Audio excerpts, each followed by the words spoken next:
Elijo Buenos Aires, elijo esta ciudad. No elegí nacer acá, pero la elijo. La ciudad donde la vida se hace ancha, la ciudad de mis nietos, de mis hijos. Elijo Buenos Aires, la elijo de verdad. Por eso es que le canto esta canción. No quiero ser guarango, por eso canto el tango con la voz y con el corazón. Porteña hasta el desaire, te quiero Buenos Aires, sos siempre mi mejor elección.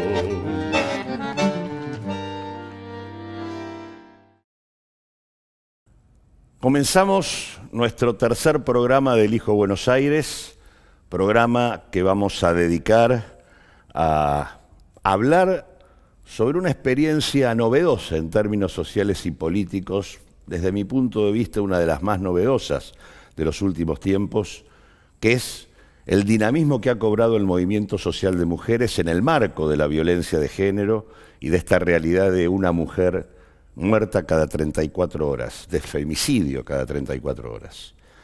Pero antes de ir a este tema que vamos a conversar con amigas como Cintia Poc, como Nina Brugo, como Clarisa Gambera, antes de esto quisiera hacer algunas reflexiones sobre los dos temas que tocamos en nuestros dos programas anteriores y como ha habido novedades merecen alguna actualización.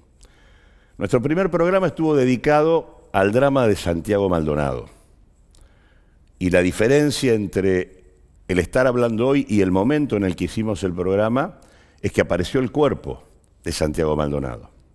Y a partir de que apareció el cuerpo han surgido un conjunto muy importante de versiones de todo tipo que quieren poner distinto tipo de interpretaciones. Nosotros queremos ser serios en esto y queremos basarnos en información concreta. Hasta el momento, los datos y la información de la autopsia sobre el cuerpo de Santiago Maldonado no están. No se sabe cuál fue la fecha de su muerte, no se sabe cómo murió, no se sabe cuánto tiempo estuvo en el agua. No se saben cuestiones centrales para poder opinar, decir y completar la investigación que debiera ser lo más imparcial y objetiva posible. Lo que sí está claro es, con independencia de lo que la autopsia diga y cuando la autopsia hable, podremos volver a hablar, es que hay dos cuestiones que son objetivas.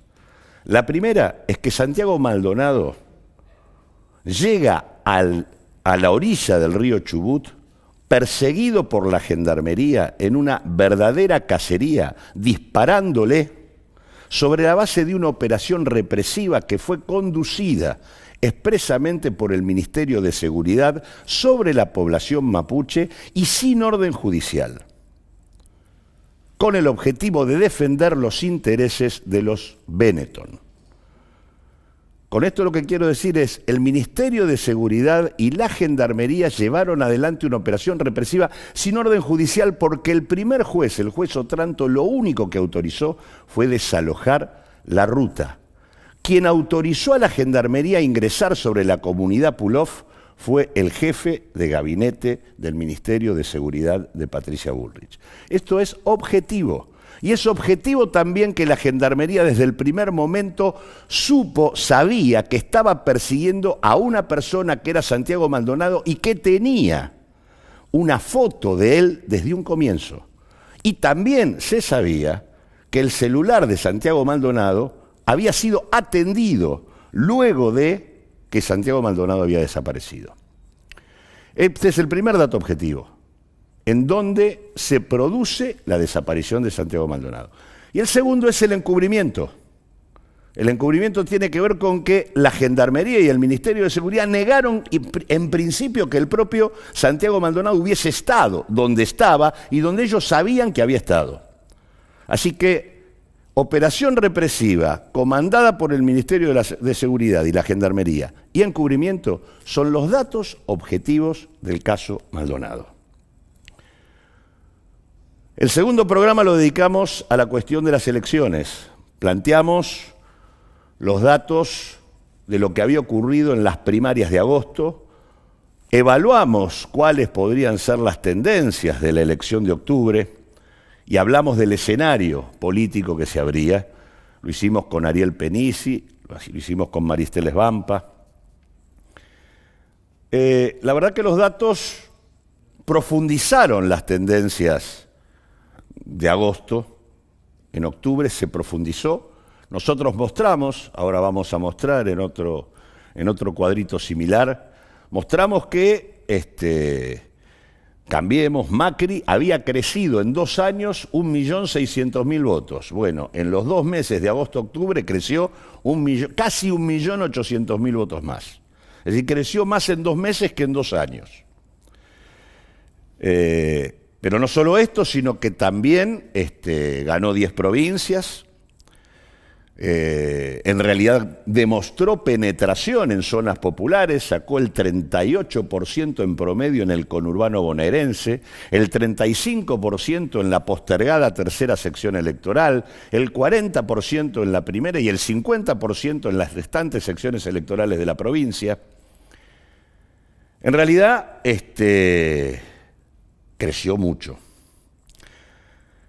La segunda fuerza fue el justicialismo kirchnerista encabezado por Cristina Fernández de Kirchner, que también creció respecto a agosto, creció casi 700.000 votos, pero que perdió en la provincia de Buenos Aires, quedó derrotada dentro de su propio bastión principal. El tercer dato es que, ya lo habíamos dicho, Massa, que había caído brutalmente en el marco de su acuerdo con Margarita Stolbizer, ellos que habían representado el 23% a nivel nacional en la elección del 2015, pasaron a solo el 7% en agosto del 2017. Ahora volvieron a perder votos y están poquito por arriba del 5%. El otro dato es que el justicialismo no kirchnerista ha quedado totalmente golpeado porque los potenciales líderes que podían encabezar una recomposición justicialista fueron derrotados. Caso Ortubey, caso Schiaretti, los que han ganado como Uñac en San Juan y otros, la verdad que no tienen, o Mansur en Tucumán, no tienen la posibilidad de encarar esa perspectiva nacional. Por lo tanto, esa fractura del justicialismo hoy tiene una perspectiva potencial de desarticulación. Y el otro dato importante es que el Frente de Izquierda y de los Trabajadores ha vuelto a crecer, creció más de 200.000 votos y se ha transformado en la cuarta fuerza política a nivel nacional. Yo diría que lo que hay que ver como conclusión importante es que Cambiemos creció mucho en votos, pero lo más importante es que está instalada una dinámica que aquellos que queremos que esta Argentina sea distinta vamos a tener que romper. Porque en realidad no solo es que creció en votos, sino que quedó un espacio opositor muy funcional al gobierno. Porque quedó parada en el centro Cristina Fernández de Kirchner. Y Cristina Fernández de Kirchner hasta este momento viene siendo muy funcional al gobierno. ¿Funcional por qué? Porque el gobierno logró instalar en la cabeza de muchos argentinos que en realidad las políticas que está llevando adelante no es porque quiera llevar adelante un modelo de desigualdad, sino que son el resultado del desmanejo y la corrupción anterior. Mentira, pero logró instalarlo. Y en tanto no aparezca alguien desde la propia experiencia kirchnerista que pueda correrse de ese lugar, va a ser difícil que dejen de ser funcional en ese terreno. En segundo lugar, Cristina también es funcional porque con ella instalada en el centro de la oposición y con el justicialismo no kirchnerista absolutamente desmembrado, no hay justicialismo unificado, cosa que también le conviene a Cambiemos. Y en tercer lugar, porque el discurso de Cristina, que es el discurso progresista, metido en el envase de la corrupción, queda transformado en una suerte de progresismo decadente. El mejor escenario para el macrismo es que la oposición sea un progresismo decadente o un frente de izquierda que tiene dificultades para ampliar su relación con el conjunto de las tradiciones populares. Es más, lo decíamos en el programa en donde hablamos sobre las elecciones y el escenario político. Hay toda una riqueza del movimiento social en la Argentina que tiene puntos de conflicto tanto con el kirchnerismo como con el Frente de Izquierda. Los nuevos movimientos que discuten el nuevo modelo sindical, las organizaciones de carácter territorial, el propio movimiento de mujeres, las poblaciones campesinas y los pueblos originarios no enganchan estrictamente en el escenario institucional y político electoral que tenemos hoy. Hay que barajar y dar de vuelta para hacer posible que toda esta dinámica social se pueda expresar políticamente como corresponde. Por eso es que nos interesa ver qué pasa con el movimiento de mujeres y por eso convocamos a Cynthia Poc, a Clarisa Gambera y a Nina Brugo, con las que vamos a conversar ahora.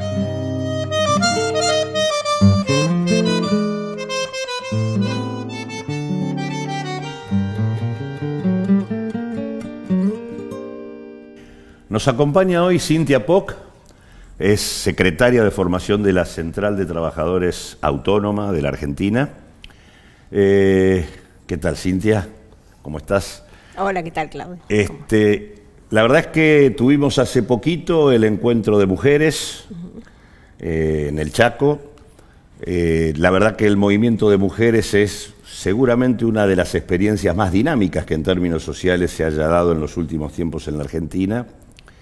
Y la CTA Autónoma participó de ese encuentro llevando un materialcito que se denominaba Nosotras las Mujeres. Ese material nos brinda información sobre la situación laboral y social de las mujeres y me gustaría que nos dijeras, en el marco de todo lo que se está discutiendo, porque el debate de las mujeres involucra el ajuste, involucra la violencia de género, involucra la problemática del aborto, pero digo, ubicar la problemática social y laboral de la mujer hoy en la Argentina. Sí, este material se hizo para el encuentro específicamente, pero siempre los debates de las compañeras siempre superan todo molde que uno le quiera proponer, son solamente herramientas para ir armando el camino, digamos. Fue una herramienta que se planteó como desde la Secretaría de Formación, en conjunto con la Secretaría de Género y la Secretaría de Comunicación de la Central, para llevar como base una herramienta de formación y debate para las compañeras. Su principal función es, por un lado, difundir información que le pueda ser útil a las compañeras, generar ejes de debate, y por otra parte también reforzar algo que desde la Central y desde la Secretaría de Género de la Central siempre decimos, que participamos, impulsamos, llevamos todas las reivindicaciones de género que se plantean en todos los ámbitos, pero visualizamos como un poco más desteñida o no tan fuerte la problemática de la mujer como mujer trabajadora. Y esto es algo sobre lo que siempre queremos echar luz, no en desmedro de las otras reivindicaciones, pero que es un tema básico de la cuestión de género, el rol de la mujer como mujer trabajadora. Y en este sentido es un material que se ha llevado, que recorre todas las temáticas, algunas, muy pocas de las temáticas que hacen al rol de la mujer. Da la sensación de que todo se agrava en el caso de la mujer, ¿no?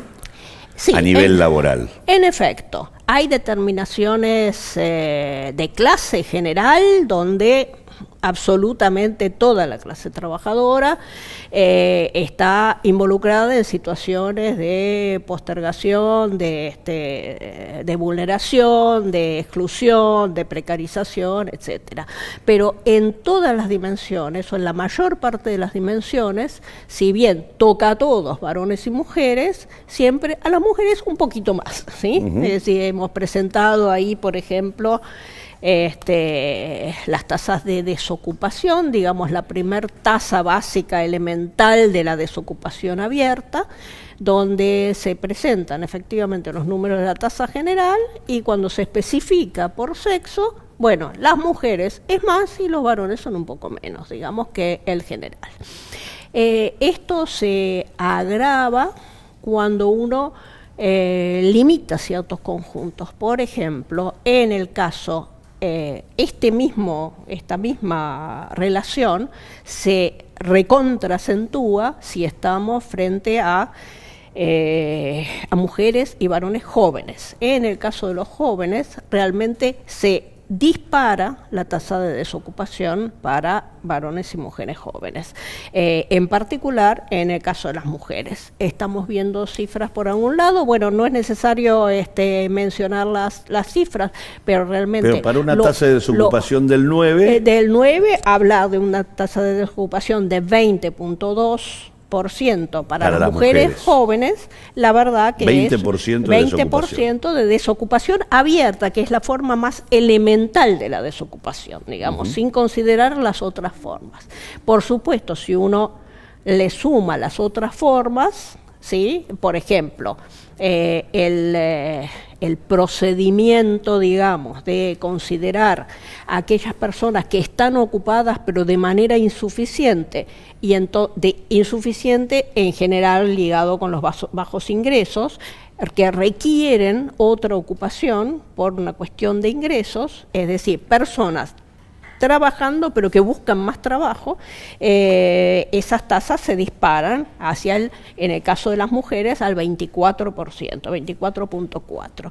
Es decir, este es un conjunto grande, importante, que tanto para todo el conjunto de varones y mujeres, que es del 23%, siempre para las mujeres es un poco más, pero estamos hablando de la cuarta parte de la población económicamente activa que está en este conjunto de buscadores de empleo, y esto es un dato importante para la visualización, porque en general no se relaciona el humor social, las respuestas de las organizaciones y demás, se relaciona más con el indicador anterior, el de la desocupación abierta.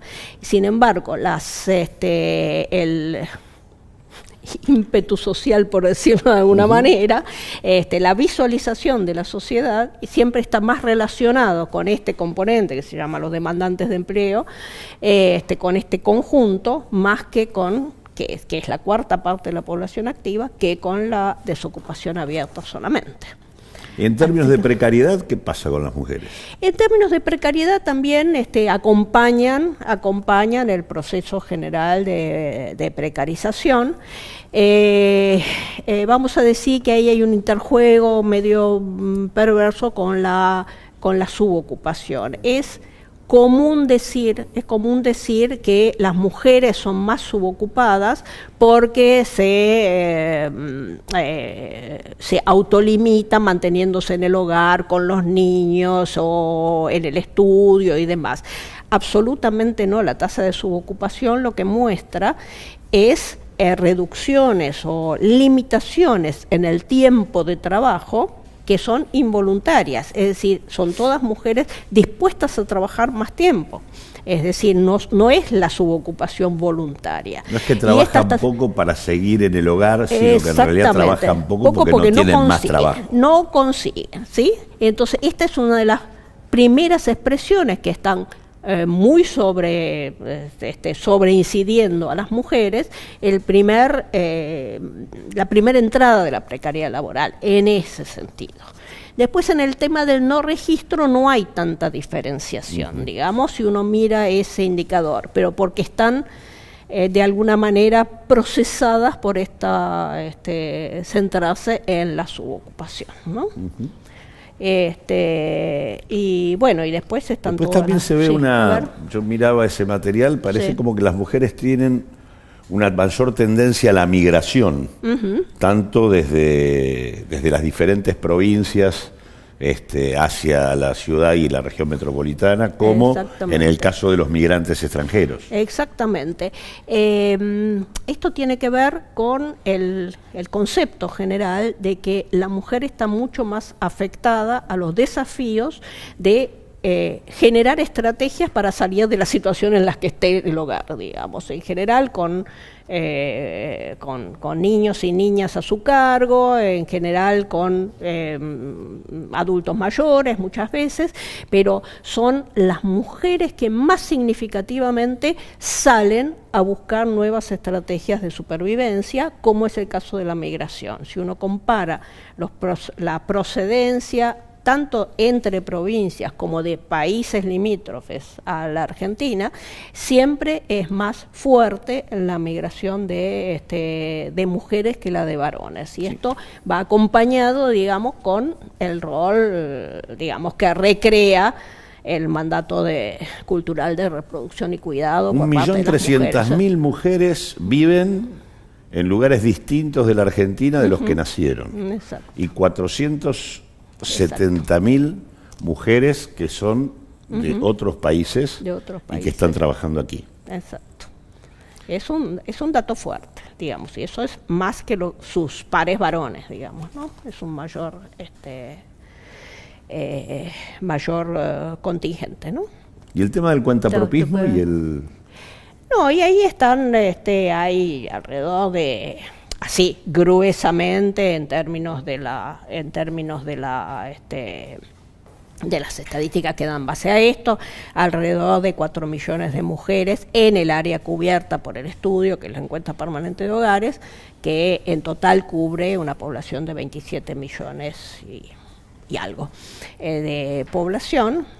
Alrededor de 4 millones de mujeres en condición de asalariada, y como cuenta propia es alrededor de 800.000 mujeres. ¿Esa es la misma cantidad que las que trabajan como en servicio doméstico? Sí, las trabajadoras de casas particulares es un contingente muy similar, así que hay porque mucho de este cuentapropismo obviamente también es cuentapropismo de supervivencia, digamos, ya...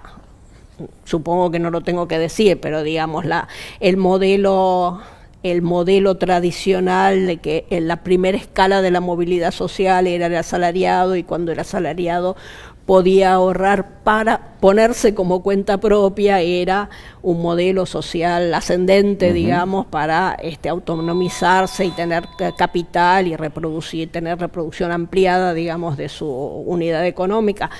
Todo eso ya pasó a la historia. Si bien existen esas unidades, en general la mayor parte del cuentapropismo es cuentapropismo de supervivencia, digamos, refugio en la forma cuentapropista como un estadio elemental hasta con una situación de inaccesibilidad al empleo asalariado, digamos, ¿no? ¿Y en esos es predominantemente mujeres, ¿no? ¿Y en materia de ingresos? Y en materia de ingresos hay una disparidad tradicional. Si uno mira las diferencias entre los ingresos totales de varones y mujeres, bueno, a las mujeres les faltaría para llegar al ingreso total promedio de los varones alrededor del más del 42%, por aquí está. Bueno, lean el folleto. Alrededor del 42% o más del 42% para equipararse con los varones. En el caso del empleo es un poco menor. Esa diferenciación es un poco menor, pero más de 33%, digamos, igual en el caso del empleo. Y esto con el elemento de que las mujeres en general son más educadas, las mujeres que están en la actividad y en el empleo, en general son más educadas que sus pares varones, digamos, la estructura educativa muestra una discriminación positiva en el sentido de que tiene un mayor nivel de formación, y sin embargo, si uno dice la educación en el empleo genera oportunidades de equiparación, pues no. Así que igual pareciera que no, ni siquiera, no solamente no hay esa discriminación a la inversa, sino que está muy por debajo de la equiparación, ¿no? O sea que están más desocupadas, están más precarizadas, tienen más desarraigo. Exacto. Y ganan menos. Y en el caso de la por ejemplo, de la condición de pobreza, si bien no se puede decir que las mujeres son más pobres en este sentido que los varones, porque la condición de pobreza es un atributo del hogar. Si claro, está integrado por varones y mujeres, les toca la misma condición de pobreza, pero lo que sí, de nuevo, como en el ámbito de la pobreza, hay una proporción muchísimo mayor de niños y niñas que de adultos, ¿sí? De adultos en la pobreza, entonces, de nuevo, el modelo del cuidado y de la estrategia de supervivencia a cargo de las mujeres se exacerba en el caso de la pobreza, ¿sí? Gracias, Cintia. No, por favor, al contrario.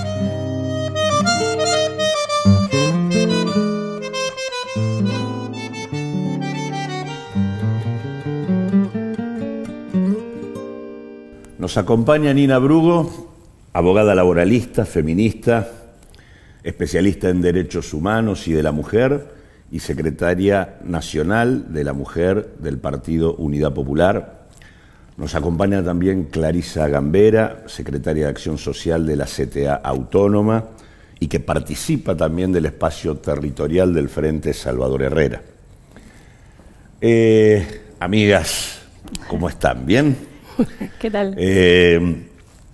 La verdad que si hay algo novedoso en la experiencia política última de la Argentina es el dinamismo que ha cobrado el movimiento de mujeres. No sé si está bien, pero uno podría decir, por ejemplo, que el Ni Una Menos hizo explotar la experiencia del movimiento de mujeres que venía ya desde mucho antes trabajando. ¿Cómo viven ustedes esto?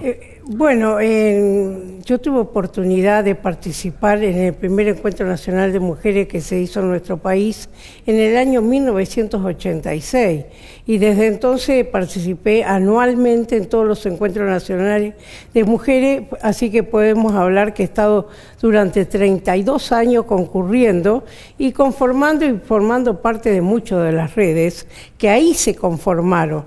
Y de algún modo nosotras influimos en una serie de legislaciones, los convenios internacionales que nos permitieron avanzar en toda la cuestión de la discriminación que podemos decir en el año 93, en Viena se reconoció que los derechos de las mujeres son derechos humanos y como tal hemos logrado unos avances muy grandes que yo creo que hizo que todo lo que es las personas más bien que no tienen en claro que ya la figura patriarcal de siglos no debería existir y que hay una igualdad, han reaccionado hasta llegar a la cuestión extrema de los feminicidios. Porque cuando uno cada 34 horas en la Argentina.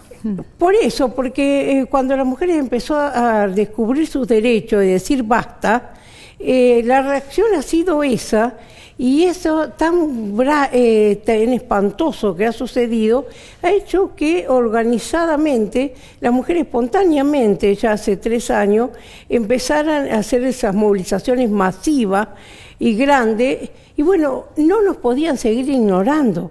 No puede la prensa, los medios de comunicación ignorando estas demandas y esta presencia y este avance de los derechos de las mujeres. ¿Vos estuviste en el encuentro último del Chaco? Estuvimos en Chaco, sí. ¿Y las consignas principales, el debate principal allí, cuál fue? Nada, el tema de la violencia sigue estando en primer plano, estuvo también en primer plano lo que está pendiente en relación al aborto. Hay como un fuerte debate en relación también a quienes participan de este encuentro de mujeres y hay toda una cuestión vinculada a la diversidad que viene acumulando presión y que viene dando debates hacia adentro del movimiento de mujeres para tener presencia. Todas esas realidades tuvieron presencia. Es muy rico y muy diverso lo que sucede en un encuentro. Es una buena foto, como un termómetro del estado de los debates del movimiento de mujeres y del feminismo. Lo que decía Nina, yo pensaba, ¿no? En relación, hay una tradición en la Argentina que viene de lejos en relación a las mujeres y las luchas de las mujeres. Y después hay momentos que hay como cortes donde hay más dinamismo en algunos sectores. Hubo todo un momento vinculado a la ampliación de derechos, veníamos de la dictadura, la ampliación de derechos, venían las exiliadas y entonces planteaban el derecho a decidir, la sexualidad, la reproducción y la sexualidad responsable y el derecho a que el Estado tenga injerencia en cuidarnos, en las mujeres el derecho a decidir, no sé, hubo un momento donde el divorcio, todo esto tuvo que ver con una etapa. Y después hay algo que acumula la campaña, bueno, Nina es parte de la campaña nacional por el aborto legal, seguro y gratuito, que es todo otro momento muy dinámico. Sobre todo esos momentos son muy dinámicos porque logran catalizar a mujeres muy diversas, o sea, logran que organizaciones que antes no hablaban de algunos temas hablen y se pongan a discutir con estas compañeras con un rol muy de maestras en el sentido de contar la experiencia y traspasarla a generaciones nuevas. Y el Ni Una Menos tiene que ver con esta coyuntura porque tiene que ver con los medios y tiene que ver con un colectivo que sabe cómo jugar en ese terreno, en el de las redes sociales y en el de los medios de comunicación, y encuentra una manera de comunicar muy ágil y que tiene mucho que ver hasta con la estética de este tiempo. Entonces, logra con ese acumulado poner en escena algo que es novedoso y que masifica. Porque en realidad uno se encuentra como que hay diferentes espacios, ¿no? Sí. Porque por un lado está el colectivo Ni Una Menos, por otro lado está el encuentro de mujeres, por otro lado está la Asamblea Nacional por el Derecho al Aborto Legal, Seguro y Gratuito, está la campaña, digo, sí. Florecen espacios diversos que conviven todos. Las mujeres haciendo política, tan diversos como en la política en general. Yo creo que una de las cuestiones fundamentales que, digamos, llama la atención en todas estas cuestiones de las mujeres. Primero, nosotros conseguimos leyes de acupo para las mujeres que ocuparon lugares importantes, no solamente legislativos, sino también en espacios ejecutivos, en el Poder Judicial, y todo eso se ve reflejado. Y hay una cosa que es muy importante que se da en el movimiento de mujeres, la igualdad con que no hay protagonismo, no hay direcciones que autoritarias que manden consigna, sino se da el policlasismo que existe, y el respeto a eso es muy importante. O sea, se nos ha dado. Y yo creo que hay una cosa que estaba recordando recién. No nos olvidemos, viene la tradición argentina. En 1907, con la famosa ley Palacio, la ley de la silla, que las mujeres consiguieron por primera vez 30 días de licencia por maternidad. Por supuesto que no eran pagas entonces, pero por lo menos 30 días de licencia por maternidad por sus movilizaciones en la calle. Y yo creo que nosotras estamos protagonizando un cambio, y se habla de una cierta revolución en América Latina y en el mundo. Nos están visualizando pacíficamente, logrando avance y avance. Ojo, veremos que nos quieran parar, pero no sé si va a ser tan fácil, porque las jóvenes vienen con mucho ímpetu, jóvenes como ella, y que vienen siendo, digamos, una magnitud, es una oleada, y que inclusive cada vez que, por ejemplo, que el hecho en Resistencia, que no hay capacidad, digamos, hotelera, hasta 60.000, más de 60.000 mujeres, sí, que fueron parando, digamos, en Corrientes, en Reconquista, en cualquier parte, incluso cabañas donde pudieran, digamos, asentarse, se asentaron. Porque está bien que el protagonismo fundamental, quienes participan en estos encuentros, son mujeres de los sectores populares, pero también vienen mujeres que no son de los sectores populares, de clases medias altas, vienen de, digamos, funcionarias, pero ahí son unas más. Nadie se destaca, nadie hace un discurso diciendo yo bajo una línea o algo por el estilo. Claro, de hecho, el funcionamiento de los encuentros sigue siendo el taller, que es una ronda. Y es como dice Nina, o sea, ella que tiene toda esta trayectoria y una compa jovencita de un centro de estudiantes de una escuela y nosotras, ahí tiene cada una la palabra, se tiene que anotar y aporta al debate que se va dando. Esa diversidad enriquece. Cuando te vas de ahí, yo aprendí de las compañeras en los encuentros, o sea, las escuchaba y me iba con un montón de cosa acumulada, pero es una ronda y la palabra vale igual de cualquiera de las compañeras que participe. Eso es muy interesante, se da en pocos ámbitos eso. Y además sí, en dice, realidad la hay autogestión y la democracia no sí, es algo hay- que abunde no. en la Y hay lógica un de dicho- construcción política y social, ¿no? Hay un dicho que dice que una mujer que participó en un encuentro cuando vuelve a su casa no es la misma. Incluso viene a la revolución en su casa y busca la división, digamos, sexual en su casa también, de algún modo. Vuelven y se separan, vos decís. Sí, todo. No, En bueno, todo pero lo que sentido. pasa es que empezás a mirar las cosas en otra clave. Y te pasa esto, a mí me pasó en la organización, empezar a mirar en otra clave, en mi sector de trabajo, claro, en tu vida privada. Claro, en empezás vida a mirar en privada. clave feminista y eso empieza a La transformar las división del cosas. trabajo también, Sí. el trabajo doméstico no es solamente para las mujeres. Buscar la igualdad. Y de hecho, yo creo que, fuimos elegidas para el día de la lucha por lo que es la cuestión del aborto, el 28 de septiembre, como el grito global. Y fuimos elegidas para toda América Latina y el Caribe, pero Fue además elegida Argentina como la sede. Argentina y fue la sede del grito global para todos lados. Y inclusive vinieron compañeras de Europa. Estamos llamando muchísimo la atención. De hecho, por ejemplo, me decían ahora va a haber un encuentro feminista en Montevideo, ahora en noviembre, para el 22 al 25 de noviembre, con una marcha. Bueno, tuvieron que poner cupo de la cantidad argentina, brasilera que quieren participar y somos, de alguna manera, hemos llamado la atención muchísimo por estas cuestiones que nosotras, digamos, estamos en todas partes y en todos lugares y estamos transformando, estamos logrando Y transformaciones. están metiendo conceptos, ¿no? Porque todo esto que comentaban de la autogestión, de la no presencia de liderazgo, sino de una cuestión mucho más democrática. Lo que está también en juego con la cuestión del aborto, que es el tema de la autonomía para decidir, la libertad de decidir sobre su propio cuerpo. Digo, hay todo un conjunto de cuestiones que enriquecen mucho la noción de democracia. Y un fuerte Exactamente. debate sobre la idea de construcción de visibilidad. Esto que ella dice, que cuenta también Nina en relación a... Sabemos las mujeres en esta diversidad y tensión de la política, porque hacemos política, que hay momentos donde nos juntamos y nos transversalizamos, porque supongo que porque cuando uno es subalterno o más débil, entiende que o se junta con otras o no, ni te ven. Entonces esto te obliga a modificar también la manera de hacer política y te enseña a hacer política de otra forma. Yo necesito a mis compañeras, incluso con las que tengo disidencia en términos de política, de ideas, necesito encontrar qué sí tengo en común. Y me doy cuenta que cuando estamos todas juntas tenemos poder.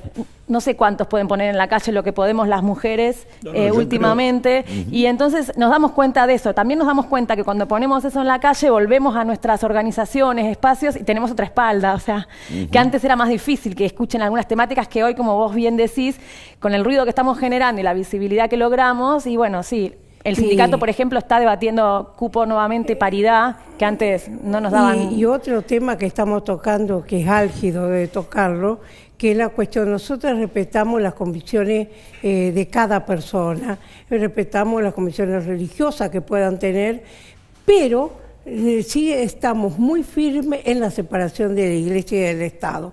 La laicidad es algo que está inminente entre la cuestión de las mujeres, que no queremos, por ejemplo, que ese proyecto de ley que hay de libertad religiosa, que no es una libertad religiosa, sino es meterse en la cuestión religiosa, en las cuestiones civiles de las personas y se mete en la intimidad de decisión de las personas, no lo queremos. Y todo eso... O sea, estamos profundizándolo y lo vamos a seguir haciéndolo. ¿Y qué tienen enfrente? ¿Qué? ¿Qué tenemos enfrente? No solo enfrente, ¿Qué alrededor. tenemos Estamos como- metidos ¿Cuáles en... son los límites? No, lo que tenemos es el patriarcado y eso, el problema es que no está enfrente, que nos rodea. Nos rodea. Y es que eso Sí. es un problema, porque entonces el debate también es con los propios compañeros, en los propios ámbitos. Entonces, tenés enfrente, yo soy clasista, tengo enfrente a la patronal, al capitalismo, a este sistema que avanza oprimiendo en una reforma laboral, eso lo tengo enfrente, teniendo en cuenta que porque soy mujer eso me impacta de manera distinta y más. Somos más las precarizadas mujeres, estamos a cargo de la crianza de los pibes las mujeres, son las que están a cargo son jefas de hogar, así que lo que se viene a nosotras nos va a dejar complicadísimas. Entonces, eso está enfrente. Y al costado tengo a mis compañeros que no la ven, a los que todavía me están diciendo que la paridad es una pavada. El patriarcado. Y además la cuestión, tengamos en cuenta que acá no hay enfrentamiento con el varón. No es un enfrentamiento para nada, porque tenemos compañeros que tienen mucho más claro estas cuestiones que estamos conversando que mujeres mismas. Y la figura de aquella mujer que decíamos directora típica de escuela, autoritaria, existe. Y la figura, por ejemplo, que tenemos, que tantas mujeres en la justicia están ocupando cargos muy importantes, muchas de ellas vienen con introyectado toda la cuestión patriarcal. ¿Quién está al frente de la Secretaría de la Mujer Nacional hoy? Ahora en este momento Fabiana Túñez. Fabiana Túñez viene de la Casa del Encuentro, que fue la primera organización de una ONG que empezó a contabilizar a partir de lo que se publicaba en los diarios la cantidad de feminicidio. Hicieron un trabajo muy bueno, en muchísimas cosas siguen haciéndolo. Fabiana, se enrola totalmente con el feminismo, con las contradicciones que pueda tener obviamente con el gobierno que está, pero no nos olvidemos que en el gobierno anterior estaba Mariana Gras, que decía que no quería feministas alrededor de ella, en el gobierno anterior al de Macri.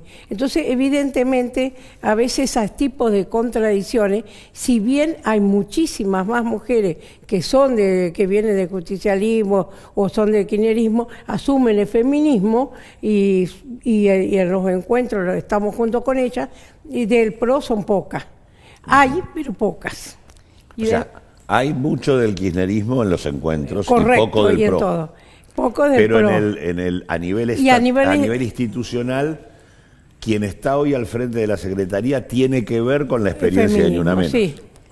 Tiene que ver con parte de lo que fue la experiencia de Una Menos. Viene de una ONG, que eso también es un dato. Ser feminista, bueno, uno puede ser feminista, puede ser más o menos liberal, puede ser feminista y tener como una conciencia más vinculada a los sectores populares. O sea, el feminismo tampoco es homogéneo. De hecho, hay que hablarlo en plural. O sea, sí, feminismo. Yo pienso que hay que transformar la sociedad en términos de que este sistema nos oprime a todas las personas. Creo que habría que no dejar de ver que la opresión para nosotras es mayor. Creo que hay que hacer esas dos cosas a la vez. No creo que es solo una opresión del patriarcado, no los varones, bien dice Nina, hacia las mujeres. Y que, bueno, todo el sistema sigue siendo como está y está todo genial y vamos a tener igualdad. No va a suceder. O sea, este sistema necesita la desigualdad y eso motoriza que las cosas sigan andando. Entonces, yo no sé, estando en el gobierno, si uno puede cuestionar o profundizar en este debate sobre la desigualdad, la fragmentación. Bueno, nosotras buscamos realmente una igualdad en lo político, en lo económico, en lo de clase, una igualdad real, y no, el sistema capitalista no se va a dar, obviamente. ¿Qué sistema, cómo lo vamos a construir? ¿Será socialismo? ¿Qué tipo de socialismo puede haber o no? Todo eso son cuestiones a preguntarse. Y como bien dice Clarisa, feminismo, porque hay muchas mujeres inclusive de sectores altos que se consideran feministas, o muchas académicas, pero no están protagonizando como a lo mejor una compañera que sí tiene un accionar en defensa de sus derechos en una villa, pero su accionar es feminista, aunque ella no diga que es feminista. Y para mí eso es importante. Gracias como a creo las que dos. fue Eva Perón, Eva Perón tuvo mucho accionar feminista sin que y a pesar de que ella decía que no era, a lo mejor no era feminista en ese momento. Gracias a las dos. No, por favor.